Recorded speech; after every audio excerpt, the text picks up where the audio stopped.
नमस्कार दोस्तों, स्वागत है हमारे YouTube चैनल ई मित्रा सॉल्यूशन पीके पर। आज मैं आपके लिए लेकर आया हूँ ई श्रम कार्ड कैसे बनाते हैं और ये किस किस चीज़ के लिए आवश्यक है और ये क्यों बनाया जाता है। आज इसका वीडियो रहने वाला है अपना, तो जुड़े रहिए हमारे YouTube चैनल पर और सब्सक्राइब कर लीजिए और बेल आइकन बटन भी दबा लीजिए। तो मैं आज आपको बताने जा रहा हूँ कि ई श्रम कार्ड कहाँ काम आता है। एक तो प्राइवेट सेक्टर में भी ई श्रम कार्ड बहुत ही ज़रूरी हो गया है।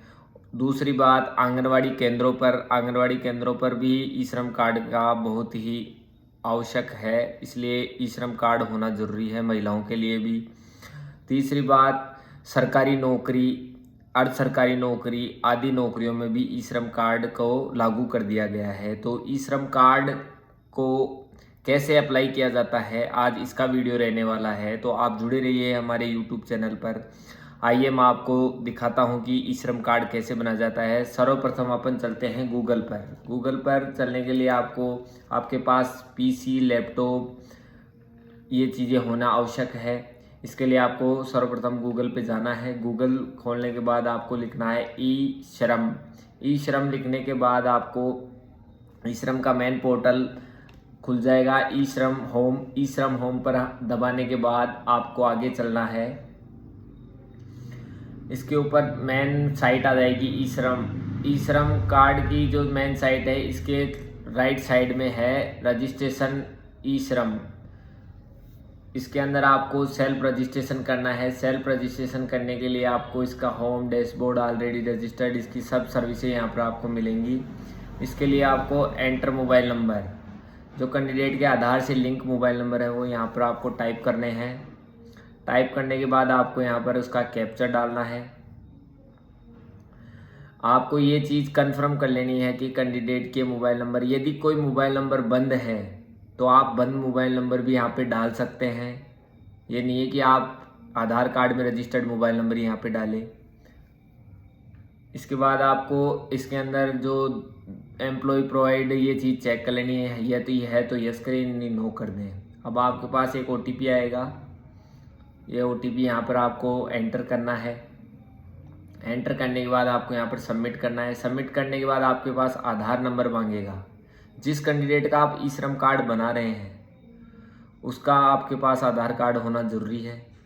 आधार कार्ड नंबर डालने के बाद आपको इसका OTP ले लेना है, या फिंगर से भी आप इसको बना सकते हैं। कैप्चर डालना है। कैप्चर डालने के बाद इसमें आ रहा है मैं ई श्रम पोर्टल के तहत पंजीकरण नियम और शर्त के सहमत हूँ, तो इसको सबमिट कर देना है। सबमिट करने के बाद आपके पास एक OTP आएगा। आपको आधार कार्ड नंबर सही डालने हैं। आधार कार्ड नंबर डालने के बाद आपके पास जो OTP आएगा वो आधार कार्ड में जो नंबर लिंक है उस पर आएगा। उस पर आपको ये चीज़ नोट कर लेनी है। आपके लास्ट के 4 डिजिट नंबर भी दिखाएगा। जिस आधार कार्ड के में जो लिंक मोबाइल नंबर है उन पे गया है उसमें ये दिखाएगा आपको। इसके अंदर आपको OTP डाल लेने हैं। OTP डालने के बाद वैलिड कर देना है। इसको वैलिड करने के बाद रजिस्ट्रेशन फॉर्म आपके सामने खुल जाएगा। इसके अंदर आपको continue to enter other details, इसको खोल लेना है। खोलने के बाद आपके पास ईमेल ID यदि है तो आप यहाँ पे आप डाल सकते हैं। आपको यदि एक चीज़ मैं और बता दूं, पर्सनल इन्फॉर्मेशन में आपको आपके मोबाइल नंबर जो रजिस्टर्ड हुए हैं वो देख लेने हैं। आपके पास जो स्टार का आ रहा है वो तो आपको ज़रूरी बढ़ना है। इसके अंदर आपका मैरिड स्टेटस बढ़ना है। मैरिड स्टेटस यदि मैरिड है तो आपकी माताजी का नाम मांगेगा, तो आपकी माताजी का नाम यहाँ पर एंटर कर देते हैं। माताजी का नाम एंटर करने के बाद आपको आपके फादर्स नेम और हस्बैंड्स नेम, इसमें से आपको ये चेक कर लेना है कि आप हस्बैंड नेम, क्योंकि शादीशुदा महिला का मैरिड यदि आप लगा रहे हैं तो आपको हस्बैंड नेम लगाना है, यदि अनमेरिड है तो आपको फादर नेम लगाना है। तो हस्बैंड नेम यहाँ पर भर देते हैं।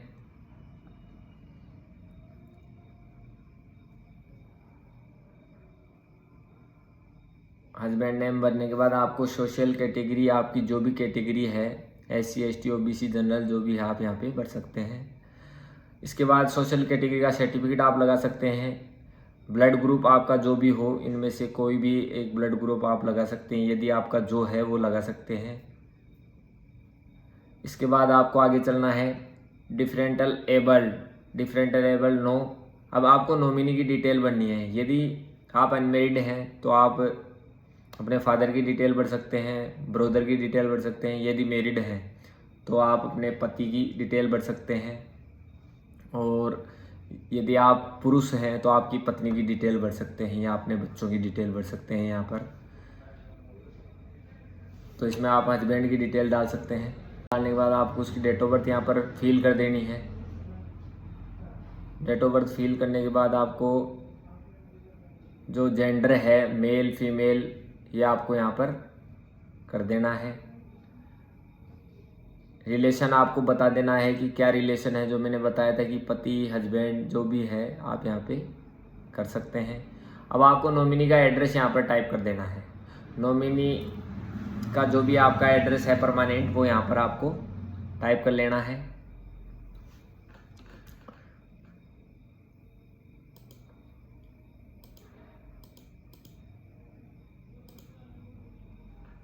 एड्रेस टाइप करने के बाद आपको नॉमिनी के जो मोबाइल नंबर हैं वो भी आपको यहाँ पे टाइप कर देने हैं।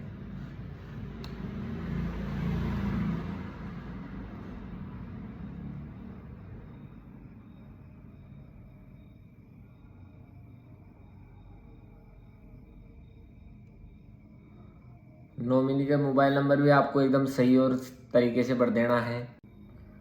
नॉमिनी के मोबाइल नंबर टाइप करने के बाद आपको सेव एंड कंटिन्यू इस पर क्लिक कर देना है। इसके बाद आपके पास आया रेजिडेंट डिटेल्स, यानी कि निवास स्थान की डिटेल्स।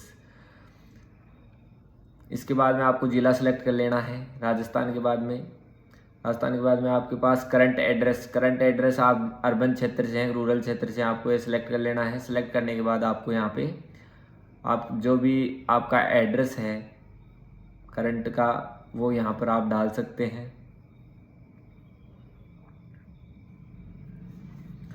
करंट एड्रेस में गांव, पोस्ट और तहसील, फिर बाद में डिस्ट्रिक्ट बाद राजस्थान, ये आपको डालना है।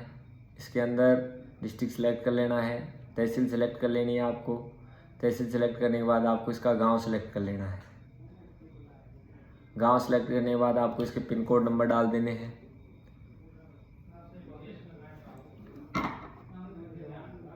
पिन कोड नंबर आपको इसके सही पिन कोड नंबर यहाँ पर आपको टाइप करने हैं।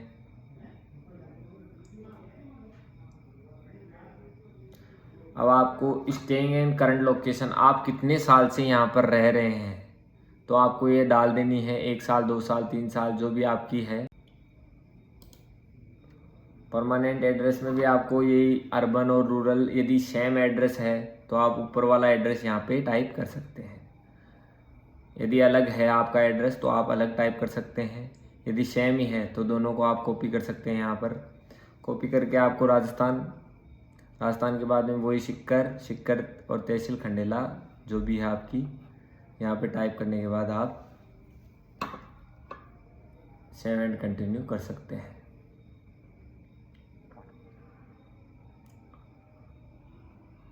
इसके बाद में आपके पास आएगा एजुकेशन क्वालिफिकेशन। अब कैंडिडेट की जो क्वालिफिकेशन आप यहाँ पे टाइप कर सकते हैं। यदि किसी की क्वालिफिकेशन नहीं है तो आप नॉट एप्लीकेबल भी कर सकते हैं।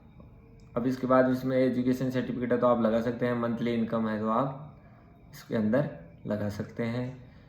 इसके बाद सेव एंड कंटिन्यू के बाद आपको ऑक्यूपेशन एंड स्किल्स, जो भी आपका बिजनेस है आप यहाँ पे टाइप कर सकते हैं। आप चाहे कोई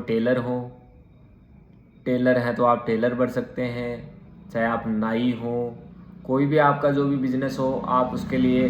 अब जो मैं आपको शुरू में बताने जा रहा था कि आप ई श्रम कार्ड क्यों बना रहे हैं, तो ई श्रम कार्ड यही है कि जैसे कोई टेलर है, कोई थड़ी लगाने वाला है, कोई सब्जी बेचने वाला है, कोई फल फ्रूट करने वाला है, लेबर किसान है, जो भी आप यहाँ पे टाइप कर सकते हैं।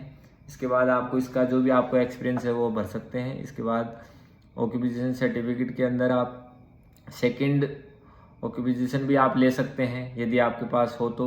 इसके बाद आपको सेव एंड कंटिन्यू कर देना है। इसके बाद लास्ट आपका जो फाइनल है उसके अंदर है bank account details. Bank account details आपको एकदम सही और प्रॉपरली तरीके से आपको इसमें भरनी है, क्योंकि आप गलत डिटेल भरेंगे तो आपको जो भी लाभ मिलेगा वो आपको इस अकाउंट के थ्रू ही मिलेगा। इसके लिए आपको अकाउंट नंबर आपको सही टाइप करने हैं। बैंक के अकाउंट नंबर में आप बैंक के अकाउंट नंबर डालने हैं, कन्फर्म बैंक अकाउंट नंबर भी डालने हैं आपको। उसके बाद में अकाउंट होल्डर का नाम भी डालना है आपको। यहाँ पर जिस होल्डर के नाम से अकाउंट है उसका नाम डालना है। IFSC यहाँ पर आपको टाइप कर देने हैं। इसके बाद में IFSC लगाने के बाद आप यहाँ पर सर्चिंग का ऑप्शन आ रहा है, उस पर दबाएं। आपके सामने ब्रांच का नाम आ जाएगा, कौन सा खाता है, कौन सी ब्रांच आपके सामने खुलकर आ जाएगी। इसके बाद में आपको इसका जो प्रीव्यू है आपको चेक कर लेना है। प्रीव्यू में आपके पास कोई गलती हुई है तो आप इसको सुधार भी कर सकते हैं, इसमें ऐसा कोई इश्यू नहीं है। तो आप इसका सुधार करके आप इसको आराम से देखकर और इसका फाइनल सबमिट कर सकते हैं। फाइनल सबमिट करने के बाद आपके सामने आ जाएगा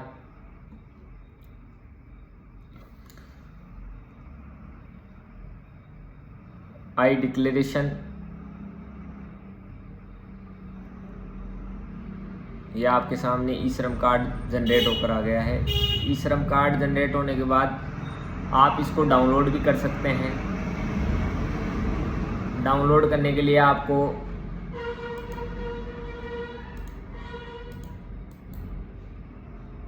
ऊपर जो आपको ये ग्रीन दिख रहा है डाउनलोड UN कार्ड, इसको आप डाउनलोड भी कर सकते हैं। डाउनलोड करके आप इसका एक प्रिंट ले सकते हैं। तो सभी से मेरा निवेदन है कि इस वीडियो को आप ज़्यादा से ज़्यादा शेयर करें, लाइक करें और बेल आइकन दबा लें। मैं आपके लिए अच्छे से अच्छे वीडियो लेकर आऊँगा। तकलीफ आ रही है तो आप मेरे को कमेंट में आप ये भी चीज़ पूछ सकते हैं, तो मैं आपकी हर प्रकार से सहायता करूँगा। धन्यवाद।